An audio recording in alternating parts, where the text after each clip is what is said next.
அஸ்ஸலாமு அலைக்கும். Hi friends, எப்படி நல்லா இருக்கீங்களா? குவைத்தில் உள்ள குவைத்திகள் மற்றும் வெளிநாட்டவர்கள் அதிக எச்சரிக்கையாகவும் கவனமாகவும் இருக்கும்படி எச்சரித்துள்ள தீயணைப்புத் துறையின் மேஜர் ஜெனரல் மிக முக்கியமான நியூஸை பார்க்க போகிறோம்.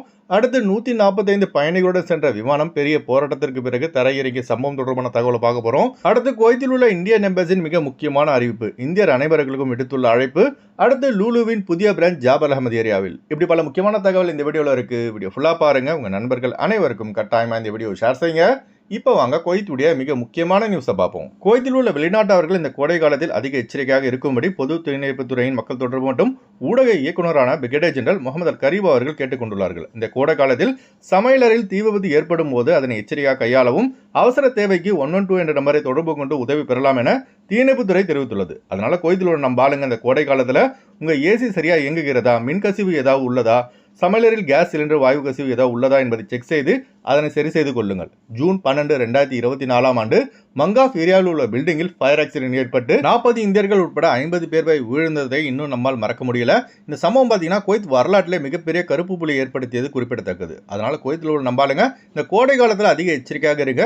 அவசர தேவை ஏற்பட்டால் 112 என்ற மாதிரி தொடர்பு கொள்ளுங்கள். அடுத்த தகவல், விமான பயணம் என்றாலே ஒரு விதமான பயம் எல்லார் மனசுலயே இருக்கும்.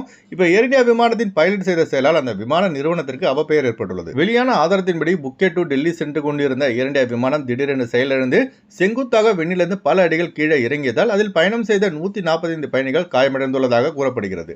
இது தொடர்பான விசாரணை மேற்கொண்ட இந்தியாவின் டிஜிசிஏ தலைமை விமானியை ஆய்வுக்கு உட்படுத்தியது. இந்த ஆய்வின் முடிவில் தலைமை விமானி கஞ்சா அடித்துள்ளது உறுதியானதை தொடர்ந்து இப்போ ஏர் இந்தியா விமான நிறுவனத்திற்கு இந்த சம்பவம் தொடர்பாக முழு பொறுப்பை ஏற்று இதற்கான விளக்கத்தை அளிக்குமாறு இந்தியாவின் civil aviation minister K Rammohan Naidu எச்சரித்துள்ளார்கள்.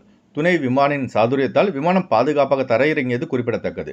இந்த வீடியோ பார்க்குற நீங்க எந்த விமானத்தை ஃப்ளைட் டிக்கெட் புக் செய்தால் பாதுகாப்பாகவும் எந்தவித பயமும் இல்லாமல் செல்லலாம்னு நினைக்கிறீங்க என்பதை அந்த ஃப்ளைட்டுடைய பேரை மறக்காம கமெண்ட்ஸ்ல பதிவு செய்யுங்க.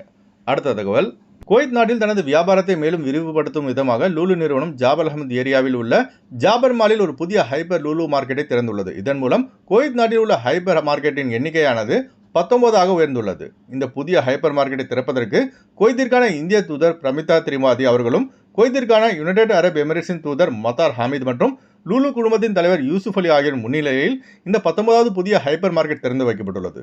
அடுத்த தகவல், குவைத்தில் உள்ள இந்தியன் எம்பசி வருகின்ற ஆகஸ்ட் 15 அன்று நடைபெற உள்ள 80வது சுதந்திர தினத்தை முன்னிட்டு கொண்டாட்டங்களில் கலந்து கொள்ள இந்தியர்களுக்கு அழைப்பு விடுத்துள்ளது. இந்த நிகழ்ச்சி வருகின்ற ஆகஸ்ட் 15 காலை சரியாக 6:30 மணிக்கு தொடங்கும். இந்த நிகழ்ச்சியில் கலந்து கொள்ள விருப்பமுள்ளவர்கள் ஸ்கிரீன்ல தெரிகிற வெப்சைட் லிங்கிற்கு சென்று முன்பதிவு செய்ய வேண்டும். அதுபோல் நிகழ்ச்சியை காண வரும்போது சிவில் ஐடி அல்லது பாஸ்போர்ட்டை கட்டாயம் கொண்டு வர வேண்டும் என இந்தியன் எம்பசி கேட்டுக்கொண்டுள்ளது. அதுபோல பாத்தீங்கன்னா due to security reason parking will not available inside the diplomatic area. சுதந்திர தின நிகழ்ச்சியில் கலந்து கொள்ள வருபவர்கள் தங்கள் வாகனத்தை கல்ஃப் ஸ்ட்ரீட்டில் அமைந்துள்ள கார் பார்க்கிங் செய்துவிட்டு வருமாறு இந்திய தூதரத்தால் கேட்டுக்கொள்ளப்படுகிறார்கள்.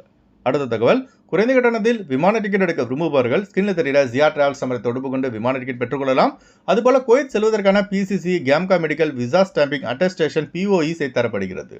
அடுத்து வாங்க குவைத்துடைய தினார் ரேட் பார்ப்போம். ஒரு தினார் குவைத் இந்தியாவின் மதிப்பு 308 ரூபாய் 51 பைசாவாக உள்ளது. ஒரு தினார் குவைத் இலங்கையின் மதிப்பு 1072 ரூபாயாக உள்ளது. இப்போ நான் சொன்னது வந்து குவைத்துடைய அல்முலா ரேட்டுங்க. அடுத்து குவைத்துடைய கோல்ட் ரேட் பார்ப்போம். 1 கிராம் 24 கேரட் தங்கத்தின் விலை 43 தினார் 873 பில்ஸாக உள்ளது.